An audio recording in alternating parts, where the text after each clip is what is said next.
Bom dia, bom dia. Bom dia a todos que estão em casa, né? Também. Com muita alegria aqui a gente no tratamento do Dr. Bittencourt. Jesus nos abençoe a todos. E quem vai falar? Bom dia, O Theo. pessoal. Bom dia, pessoal de casa.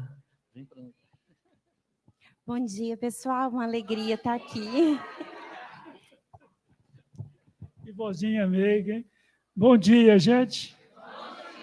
Muita paz, muita alegria, que sejam bem-vindos. A vozinha meiga, Fausto. Bom dia, turminha! Bom dia com muita alegria.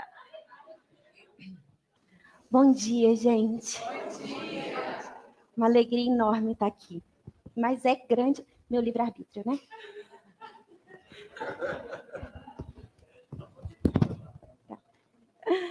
Então, vamos lá, falar dessa mensagem de hoje, né? Uma mensagem que realmente nos traz um convite importante. Mais alto? Como é que eu faço? Oi, melhorou? Essa mensagem que traz para a gente um convite tão importante da gente fazer um mergulho profundo na nossa intimidade. Porque estar com Jesus não é fazer uma barganha com Jesus. O convite que Jesus nos faz é um convite de nos encontrarmos, ao mergulhar em nós. Desculpa, mas eu estou vendo uma pessoa que há muito tempo eu não vejo, querida. Eu vou te dar um beijo aí. Mas fazer esse mergulho muito profundo na nossa intimidade para, nesse passeio amoroso, respeitoso, porque Jesus não nos violenta, nesse mergulho respeitoso, a gente tomar posse dessa centelha divina, nos amadurecermos como criaturas divinas, como filhos do Criador. Sabe quando a gente põe um crachá no peito e fala assim, meu pai é Deus? É isso. Mas esse crachá não é físico. Esse crachá são as nossas atitudes, são os nossos comportamentos. Então, quando Deus nos convida a estar com Ele, quando nós estamos aqui em confiança, pedindo, porque nós precisamos pedir mesmo. No pedir, a gente exercita os nossos desejos, a gente escuta o que a gente está querendo, a gente conversa conosco mesmo, a gente ensaia esse estar com Deus. Então, a prece é um ato de adoração a Deus, é nos aproximarmos, é aquele momentinho que a gente fala assim, agora é o meu momentinho com Ele. Se é 1 segundo, se é 1 hora, isso não importa. É a qualidade, é o quanto que nós conseguimos realmente nos desnudarmos para estar com Ele. Então, Gandhi, em certo momento, passando pela rua, encontra um soldado britânico que dá um soco nele. Vocês já ouviram falar dessa história, provavelmente. Dá um soco no Gandhi e ele cai no chão.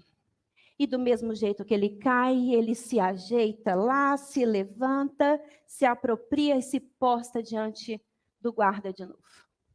E sem ter nem para quê, o guarda dá outro soco. E Gandhi cai de novo. E aquilo ali começa a chamar a atenção das pessoas que estão próximas a ele. E ele levanta e, tentando acalmar aquela comoção que porventura poderia gerar ali pela situação, o guarda fala assim para ele, quem te ensinou a ser covarde assim? E Gandhi responde, esse que você carrega em seu peito, pregado na cruz.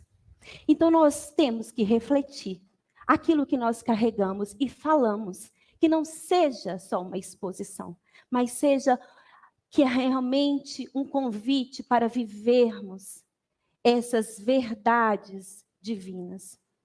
E o Espiritismo, como diz o Fausto, nos dá a bênção e aqui nós falamos do Espiritismo com muito respeito às demais religiões, porque no livro E a Vida Continua, Clarencio fala assim com a mulher que desencarna, que é católica fervorosa: se tivesses meditado nas mensagens do Cristo, você teria o entendimento de todo esse cenário espiritual. O que o Espiritismo faz de diferente é porque ele deixa bem claro, não tem dúvida. Né? A gente não tem nem muito trabalho. Chega lá, abre um livrinho, Emmanuel traz essa belezura de mensagem. Kardec traz as suas obras maravilhosas, esclarecendo com várias perguntas, faz perguntas. A gente, como humanos, faz várias perguntas e eles amorosamente nos respondem. Essa é a diferença, não de conteúdo, não de sentido. O convite de reflexão é o mesmo. Então, vamos dar uma lidinha na mensagem. Aqui, tá bom?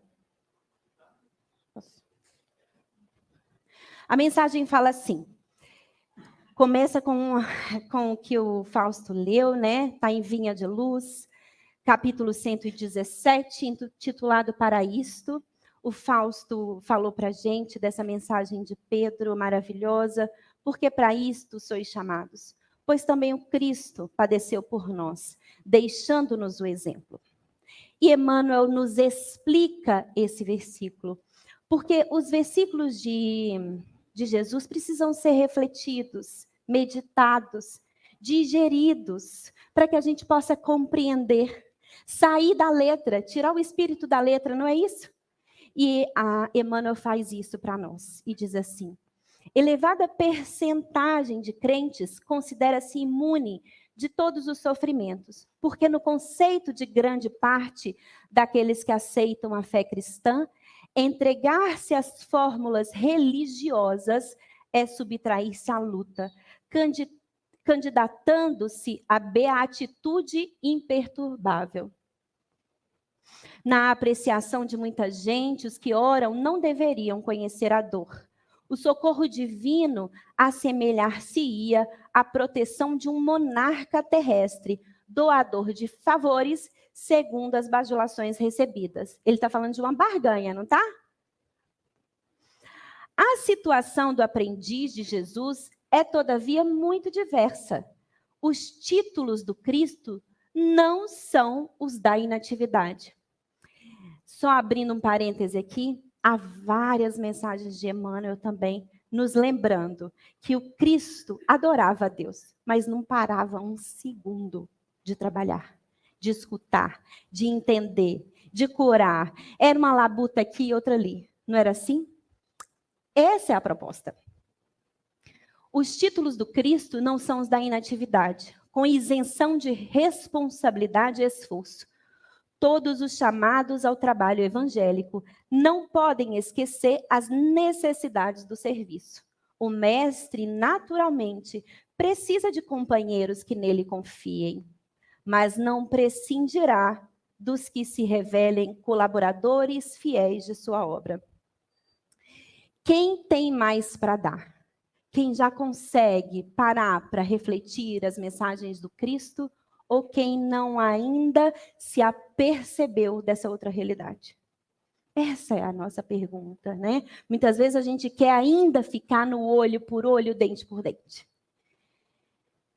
Seria justo postar-se indefinidamente o devedor ante a generosidade do credor, confiando sempre, sem o mínimo sinal de solução, ao débito adquirido?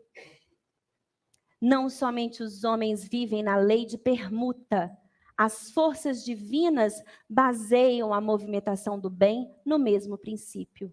Não é que Deus precisa, ou que o trabalho de Deus vai deixar de existir porque a gente resolveu ser rebelde. Não é isso. Mas tudo está na lei da troca, da organização, dessas energias que nos compõem, né, celestiais. Então, eu vou trabalhando em favor do próximo, mas eu não estou só dando. Eu estou trabalhando a minha intimidade, a minha competência de amar, a minha competência de dividir, a minha competência de ter, a minha habilidade de conseguir ouvir a dor do outro, de começar a aprender realmente que somos todos irmãos. Então, essa é uma troca amorosa. Essa é a troca divina. O Mestre Celestial ensina a todos, em verdade, as sublimes lições da vida. Entretanto, não é razoável que todos os séculos assinalem nos bancos escolares da experiência humana os mesmos alunos preguiçosos e inquietos. Tá lá você de novo, né? Mesmo cantinho. Não, é porque eu sou fiel, eu gosto dessa cadeira. Precisamos evoluir, né? Nos esforçarmos para essa construção íntima. E ele termina assim: é indispensável que as turmas de bons obreiros se dirijam às zonas de serviço, preparados para os testemunhos de ensinamentos recebidos. Simão Pedro sintetiza o trabalho dos cristãos de maneira magistral.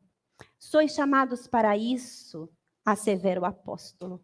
A afirmativa simples indica que os discípulos leais foram convocados a sofrer pelo bem. Vamos entender esse sofrer pelo bem, esse convite que é feito e essa ideia de troca, então.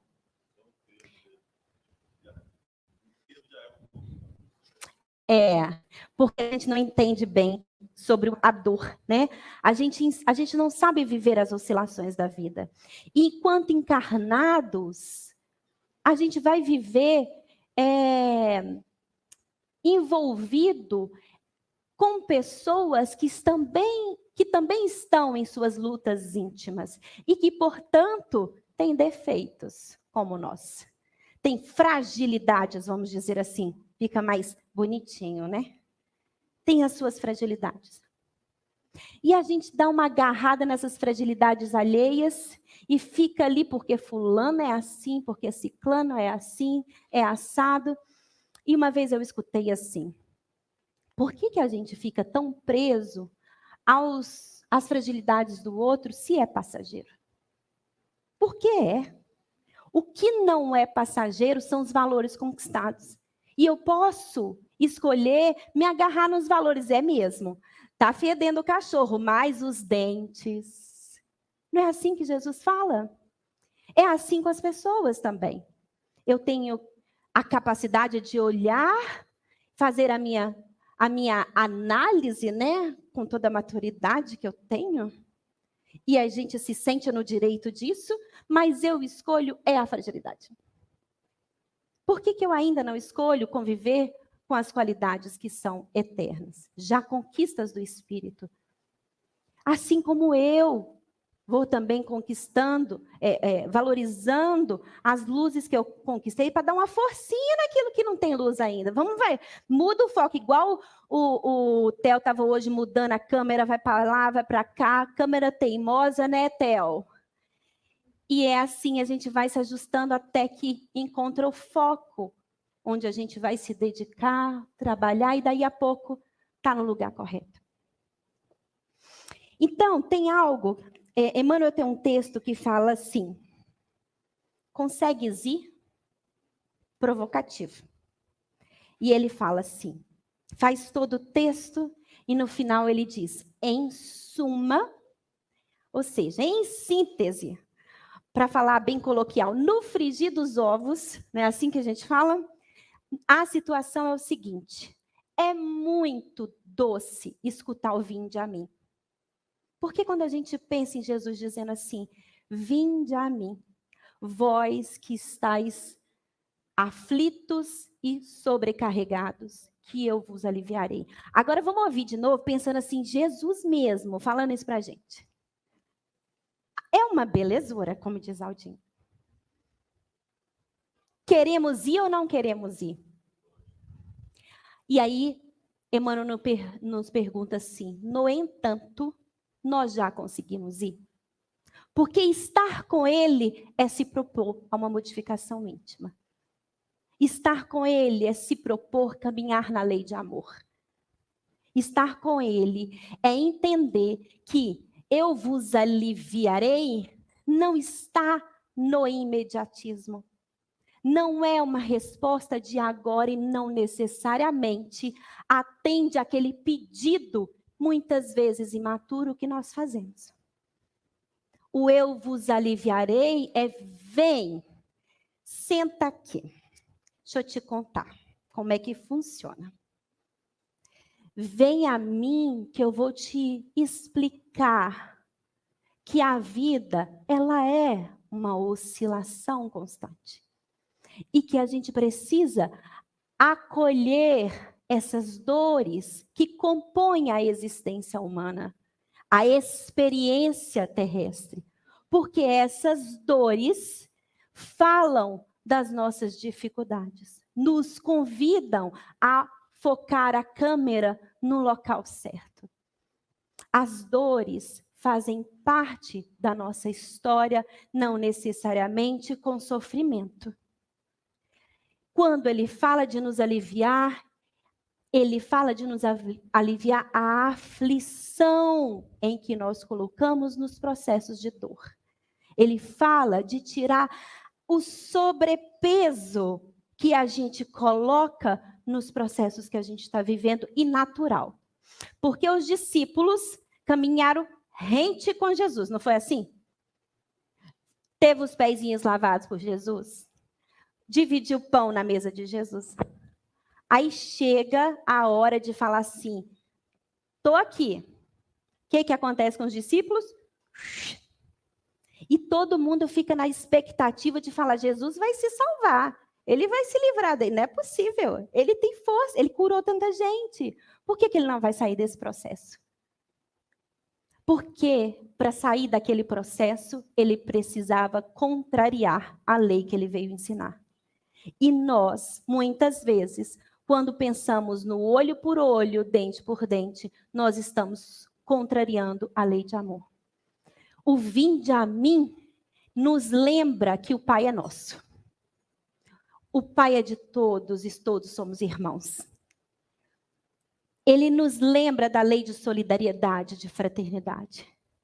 Ele nos lembra da possibilidade e do convite para nos amarmos uns aos outros. E se porventura eu amo tanto que de repente o outro parte, eu caio em sofrimento, na dor da separação.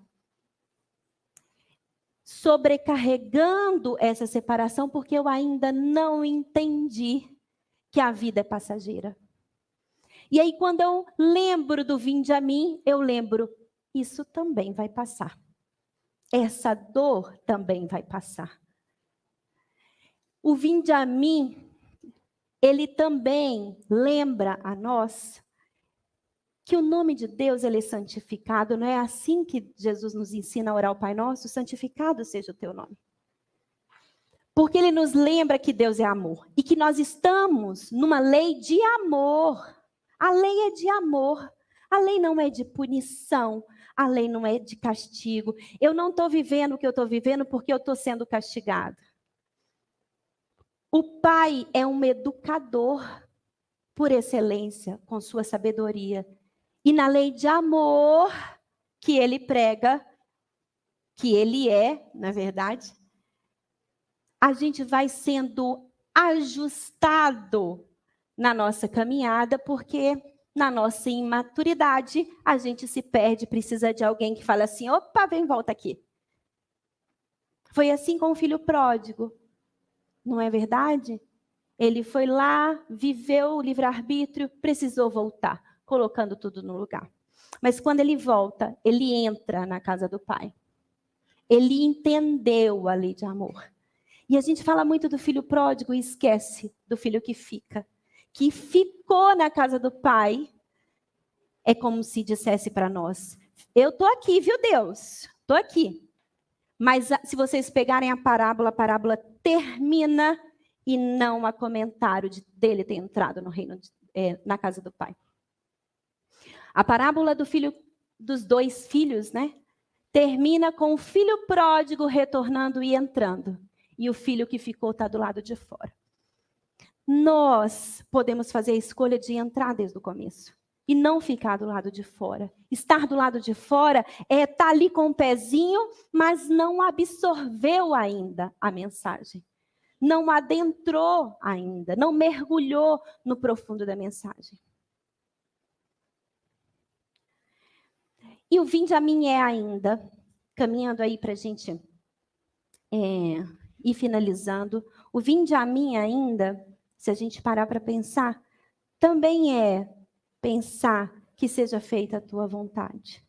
Porque nós, se Deus é amor, é confiança, nós precisamos confiar. Então, os recursos da vida nos oferecem estruturas de crescimento moral e as dores, façamos a nossa parte. Façamos a nossa parte com amor, com respeito, com carinho e entregando em confiança a Deus o que não está mais na nossa alçada. O que a gente não consegue mais controlar. Porque todo o resto se organiza de acordo com as nossas necessidades. Se bem estivermos alinhados com a lei de amor. Tem uma mensagem, e vou ler aqui para vocês.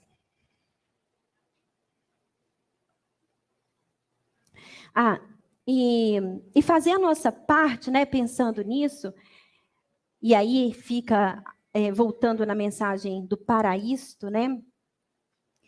No nosso dia a dia, o tempo inteiro, a gente é convidado a uma palavra de conforto, uma palavra de aconchego, a um silêncio no momento oportuno, a dar mais do que às vezes a gente recebe.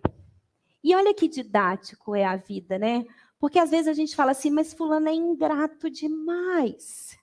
E a gente está aprendendo a lei de amor. E Chico fala com a gente assim, amor não tem troca no sentido de não é barganha. Eu não dou para receber. Eu dou porque aquilo ali é o que eu sei fazer. Então, quando Jesus está na situação da crucificação, ele não vai se desatar daqueles nós, porque o que ele sabe fazer e o que ele é amor, respeitando a condição humana daquele momento.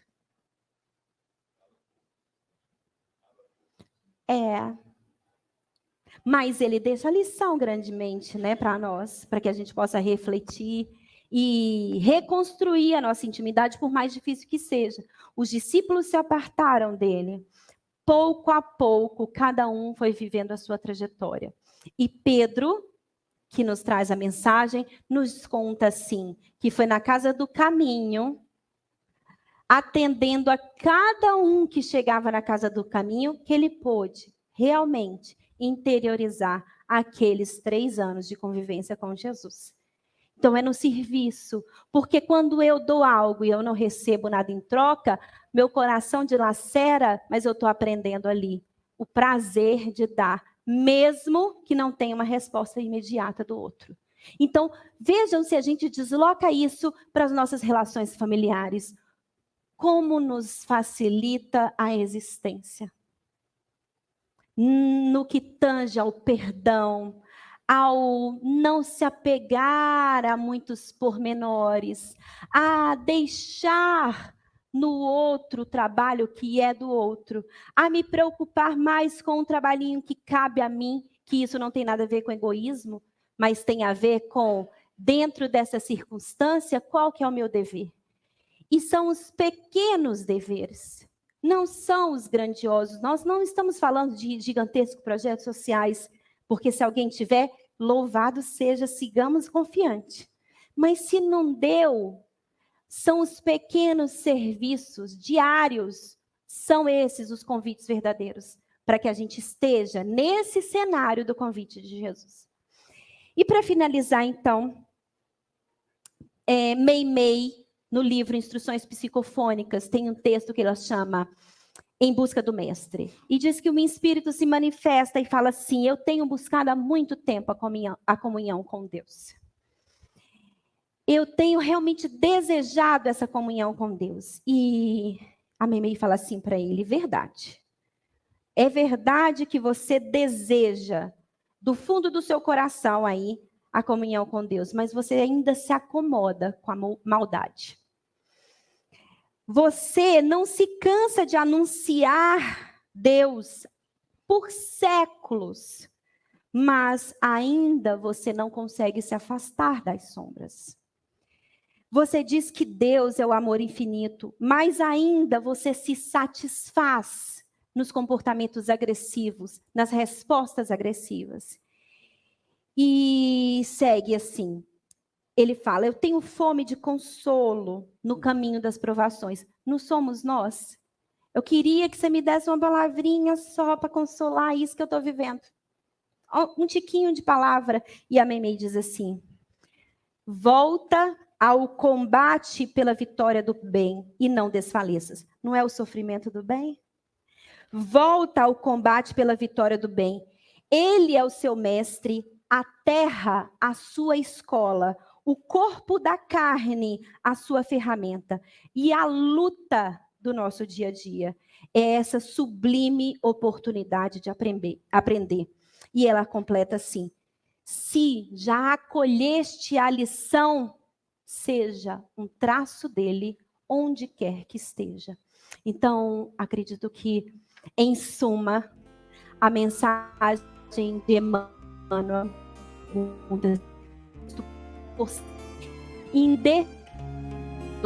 generosidade do credor, confiando sempre, sem o mínimo sinal de solução ao débito adquirido, nós perguntamos assim: nós que já entendemos e absorvemos e estamos meditando, desejosos na mensagem do Cristo, o que fazemos de especial? Que Jesus nos abençoe.